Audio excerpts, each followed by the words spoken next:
आज आसीछु प्रकृतरे एई इटाभाटी अंचल आउ ए इटाभाटी को देखिले सही समय कथा मने पड़े।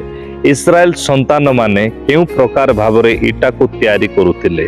मो प्रिय लोक माने अनेक समय अनेक प्रकार कष्ट जंत्रणा सहय करबाकू पड़ुथिला, किंतु दिनकर समय रे जेतेबेले मोसा परी व्यक्ति निजको समर्पित कले आउ समर्पित करिबा द्वारा सबुठु आश्चर्य विषय एमाने बंधनरु मुक्त हेले।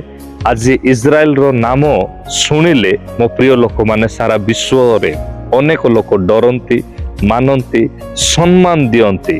आपन को मु कहिबा पई चाहे आज आपण मुक्त हेबार स्वाधीन हेबार समय आसी अछि। प्रभु आपण को ठीक इस्राएल को जेमती परिचय देले आपण को मध्य परिचय देबे। सेते बेले आपण जेते बेले निजको मोसा परि समर्पित करिवे। समय अछि मोसा जेपरि सोनार सिंहासन को छाड़िले ठीक सेही परि आपण को जीवन रे लोभ लालसा को परित्याग करंतु।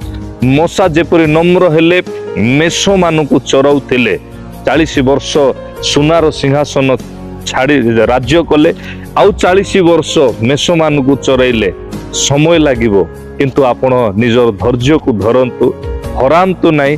प्रभु आपण को डाकिबे।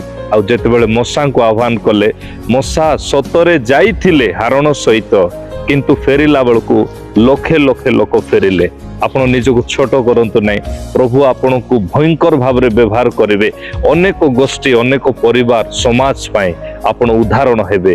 केवल समर्पित हुंतु, परमेश्वर आपण को आशीर्वाद करिवे। Thank you, God bless you.